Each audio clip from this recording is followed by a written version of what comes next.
का एक व्यापारी रहता था। वो गांव में दूध और खीर बेचने का काम किया करता था। गांव वालों के मुताबिक बंसी एक खड़ूस और एक बहुत ही लालची आदमी था, दिखने में मुश्तंडा, पहलवान की तरह। इस वजह से गांव वाले उससे डरते थे। बंसी के दुकान के सामने ही कृष्ण भगवान का एक भव्य मंदिर था। भैया 1 लीटर लस्सी दे दो, मेरे घर में आज कार्यक्रम है, पैसे कल आकर दे जाऊंगा। हाँ, पैसे कल तो सामान भी कल। चलो निपटो यहाँ से, वरना तुम्हें बासी दूध दे दूंगा। हटो चलो, बोनी के समय आकर दिमाग खराब कर रहे हो।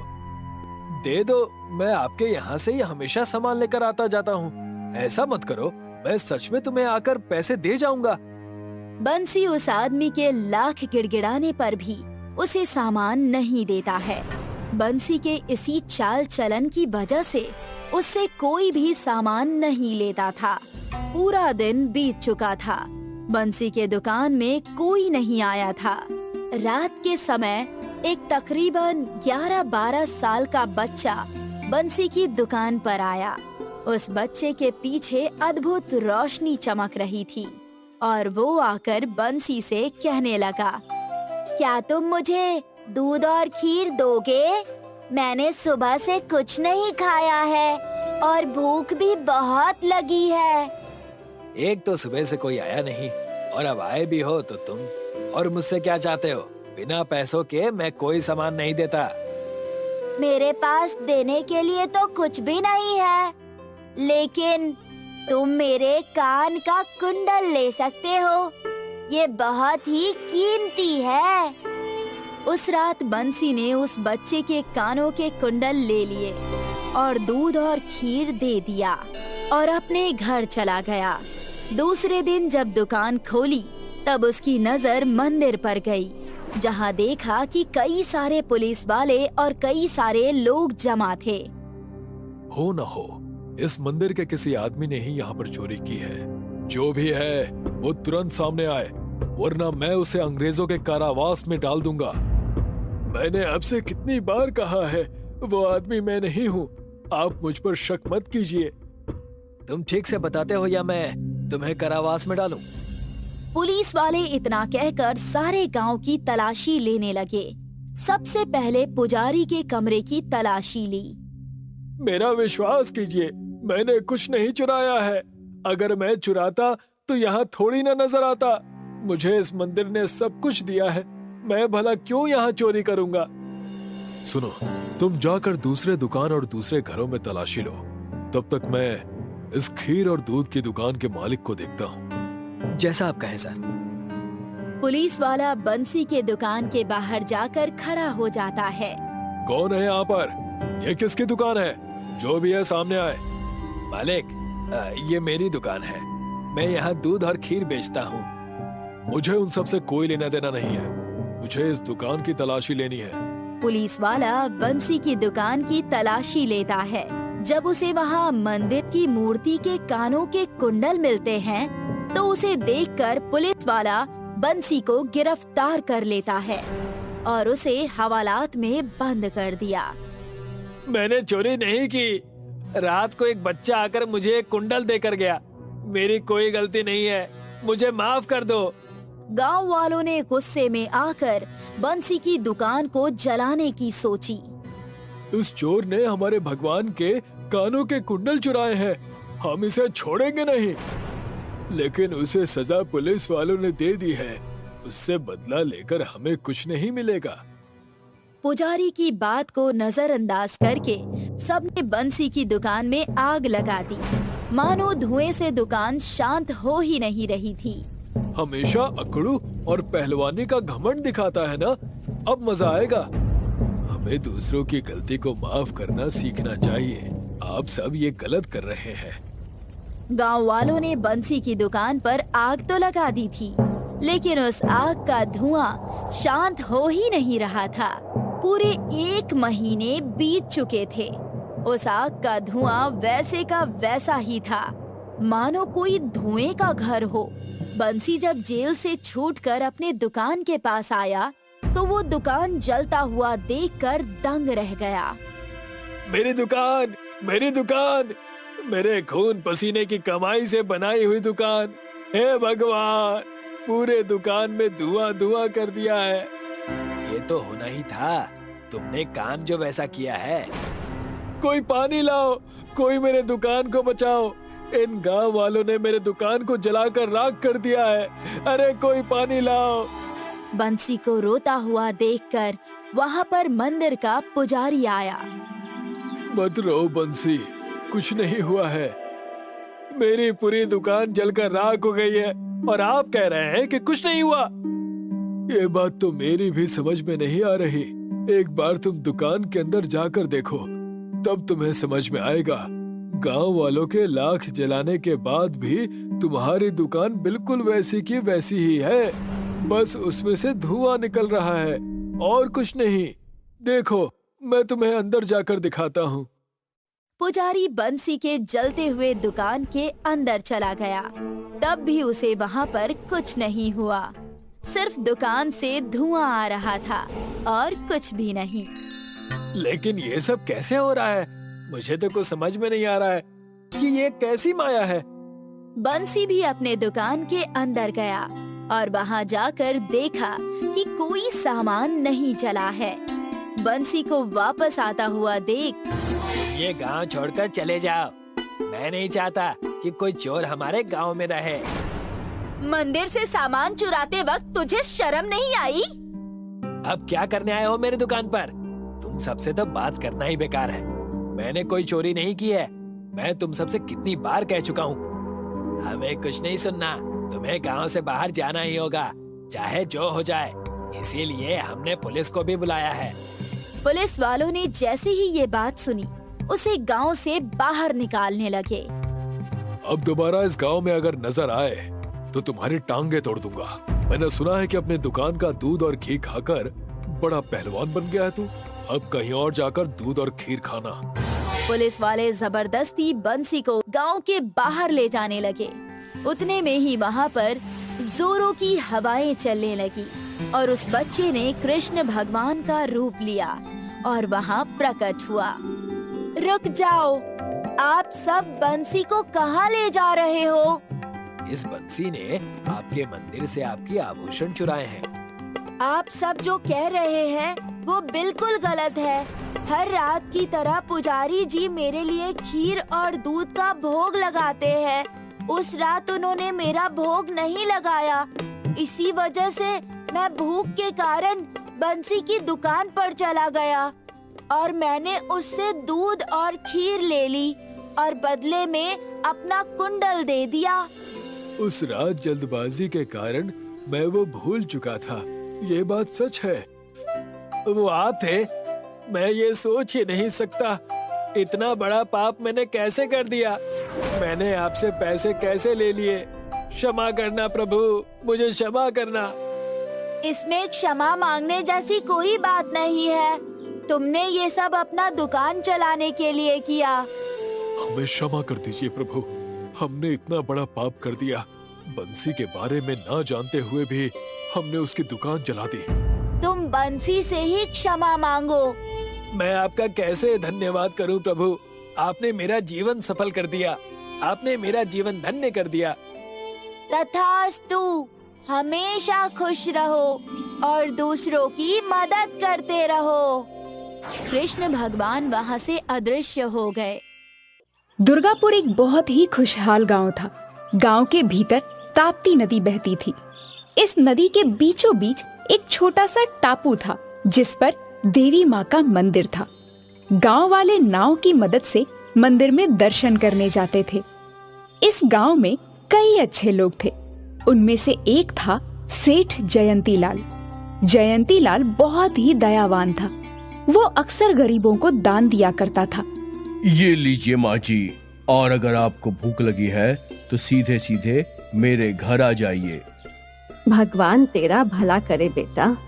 तेरे जैसे अच्छे लोगों की वजह से आज हम जैसे गरीब जिंदा हैं। भगवान तुझे हमेशा खुश रखे। जयंती लाल की अच्छाई पूरे गांव में मशहूर थी। जयंती लाल के 3 बेटे थे, संदीप, प्रदीप और जयदीप, और तीनों मस्तीखोर थे। कभी कभी वो किसी के कपड़े छुपा दिया करते थे। अरे मेरे कपड़े, अरे नालायकों, कपड़े छोड़ दो, आज तुम्हारे पिताजी से तुम्हारी शिकायत करूंगा। पहले तुम पानी से बाहर तो निकल कर दिखाओ। तीनों कपड़े लेकर भाग गए और दिन भर गांव में खेलते रहे। इस गांव में एक अनाथ बच्चा रहता था, हरि। प्रदीप, संदीप और जयदीप उसके दोस्त थे। ये तीनों अक्सर उसे खाने की चीजें दिया करते थे। देख, माँ ने कल लड्डू बनाए थे, मैं तेरे लिए भी लाया हूँ। धन्यवाद दोस्त। दिन भर तीनों हरि के साथ खेलते रहते। शाम को जब तीनों भाई घर लौटे तो देखा कि वो आदमी उनके घर पर ही बैठा था। सेठ जी, आपके तीनों बेटे थे, तीनों ने मेरे कपड़े चुरा लिए। अब आप ही इन तीनों को सजा दीजिए सेठ जी। जयंती लाल ने अपनी छड़ी उठाई और तीनों की पिटाई शुरू कर दी। तभी उनकी माँ शांति वहाँ पहुँची। जब देखो मेरे बच्चों को मारते रहते हो। अब क्या कर दिया इन लोगों ने जो इतनी पिटाई कर रहे हो? ये नालायक इन भाई साहब के कपड़े चुराकर भाग गया, वो भी नदी से। तुम्हें हंसी आ रही है और मेरी इज्जत डूब रही है इन नालायकों की वजह से। तुम ही हो जो इन तीनों को बिगाड़ रही हो। जयंती लाल वहाँ से गुस्से में चला गया और वो आदमी भी चला गया और फिर शांति अपने बच्चों को अंदर लेकर चली गई। अगले दिन तीनों भाई घर से बाहर निकले। भैया, क्या हम मंदिर जाएं आज? हाँ हाँ बिल्कुल, क्यों नहीं। पर अगर पिताजी को पता चला तो वो हम तीनों को फिर से पिटाई करेंगे। अरे उन्हें कौन बताएगा, बोलो, हम चुपचाप मंदिर जाकर लौट आएंगे। ठीक है। तीनों भाई नदी के किनारे पहुँचे और वहाँ से एक नाव में चप्पू चलाकर वो तीनों मंदिर के टापू पर पहुँचे। आज पूरा दिन यहीं खेलेंगे, पिताजी को कोई शिकायत भी नहीं कर सकता। हाँ। बच्चे टापू पर खेलने लगे। कुछ देर बाद अचानक बरसात शुरू हो गई। तीनों भाई बरसात में भी खेल रहे थे। उनको खतरे का अंदाजा नहीं था। कुछ घंटे बीते और तब तक बरसात थमी नहीं। लगातार जोरों की बरसात के कारण गांव में पानी भरने लगा था। सेठ जयंती लाल परेशान हो गया। वो और उसके नौकर तीनों बच्चों को ढूंढने बाहर निकले। रास्ते में मिलने वाले सभी लोगों से वो पूछ रहे थे, क्या आपने संदीप, प्रदीप और जयदीप को देखा है? नहीं बेटा। वो यही पूछते पूछते गांव की नदी के पास आ गए। वहाँ एक मांझी से पूछा, वो लोग सुबह नदी के उस पार मंदिर में गए तो थे, पर लौटे या नहीं वो मुझे नहीं पता। हे भगवान, इतना तेज तूफान में वो लोग मंदिर के टापू पर हैं। हमें उन्हें बचाना होगा। पर मालिक, बरसात की वजह से सारी नाव नदी में बह गई है और एक दो जो यहाँ है वो भी बेकार हैं। अब मैं क्या करूं? हे ऊपर वाले, मेरी मदद करो। ये सब अनाथ हरि सुन रहा था। वो तीनों उसके दोस्त थे। हरि उन तीनों को बचाना चाहता था। काका, फिक्र मत कीजिए, मैं उन तीनों को सुरक्षित ले आऊंगा। पर कैसे बेटा, कैसे? हरि ने उन्हें अपने झोले में जमा की प्लास्टिक की बोतल दिखाई। मुझे और बोतल चाहिए। जयंती लाल ने नौकरों को बोतल लाने के लिए भेज दिया। हरि सारी बोतलों को एक साथ बांधने लगा। ऐसा करते करते उसने एक प्लास्टिक की बोतल की नाव तैयार कर ली। पास पड़े एक चप्पू की मदद से वो नदी को पार करने लगा। हरि उस नाव में मंदिर के टापू पर पहुंचा और हरि को देखकर तीनों भाई उसकी नाव में आ गए। हम कब से मदद का इंतजार कर रहे थे। अब मैं आ गया हूँ ना, हम सब सुरक्षित गांव पहुंच जाएंगे। हरि ने वापस चप्पू चलाया और प्लास्टिक बोतल की नाव गांव की ओर चल पड़ी। जल्दी वो गांव पहुंच गए। जयंती लाल और उसके परिवार ने राहत की सांस ली। जयंती लाल की पत्नी ने अपने बेटों को गले से लगा लिया। हरि बेटा, मैं तुम्हारा शुक्रगुजार हूँ। अगर आज तुम नहीं होते तो ना जाने मेरे बच्चे किस हाल में होते। धन्यवाद तुम्हारा, बहुत बहुत धन्यवाद। कोई बात नहीं काका, सब सुरक्षित हैं, यही काफी है। तभी शांति हरि के पास आई। तू बहुत बहादुर है हरि। तूने अपनी जान की फिक्र किए बिना मेरे बच्चों की जान बचाई। अब से तू अनाथ नहीं है, मैं तेरी माँ हूँ। और आज से तू हमारे परिवार का हिस्सा है। जयंती लाल को शांति की ये बात अच्छी लगी और उसने भी हरि को गले से लगा लिया। इस दिन के बाद हरि को परिवार मिल गया और जयंती लाल के अब 4 नटखट बेटे थे, संदीप, प्रदीप, जयदीप और हरि। हरि ने अपनी जान जोखिम में डालकर तीनों की जान बचाई थी। इस कहानी ने साबित कर दिया कि दिल के रिश्ते खून के रिश्तों से ज्यादा मजबूत होते हैं। मीना कद में मर्दों से भी लंबी थी, इसलिए सब उसको लंबो कहते थे। मीना का बेटा नरेश स्कूल में अध्यापक था और वो नरेश की शादी करना चाह रही थी। वो जब भी नरेश से शादी का जिक्र करती थी तो वो हमेशा एक ही बात दोहराता था। देखो अम्मा, मेरे लिए कैसी भी लड़की पसंद कर लेना, पर अपने जैसी लंबी कभी मत करना। क्यों रे, मेरे जैसी लंबी बहू से भला तुझे क्या एलर्जी है? ऐसी कुछ खास तो नहीं, बस क्या, कुछ आगे भी तो बोल। बस मैं नहीं चाहता कि घर में जिराफ जैसी टांगों वाली बहू आए। मीना नरेश की इस बात को सुनकर हंसने लगी। क्यों रे, माँ पर बोली मारते शर्म नहीं आती तुझे? नाराज ना हो अम्मा, मैं तो बस मजाक कर रहा था। तुम्हें जैसी बहू पसंद हो वैसी ले आना, मैं तुम्हारे सामने कभी चूं भी नहीं करने वाला। कुछ दिन बाद मीना बाजार जाती है और वहाँ उसे उसकी एक बहुत पुरानी सहेली मिल जाती है। अरे मीना बहन, कैसी हो? और तुम्हारा बेटा आजकल क्या कर रहा है? मेरा बेटा तो सरकारी स्कूल में मास्टर है नंदिनी बहन। ये तो बड़ी अच्छी बात है।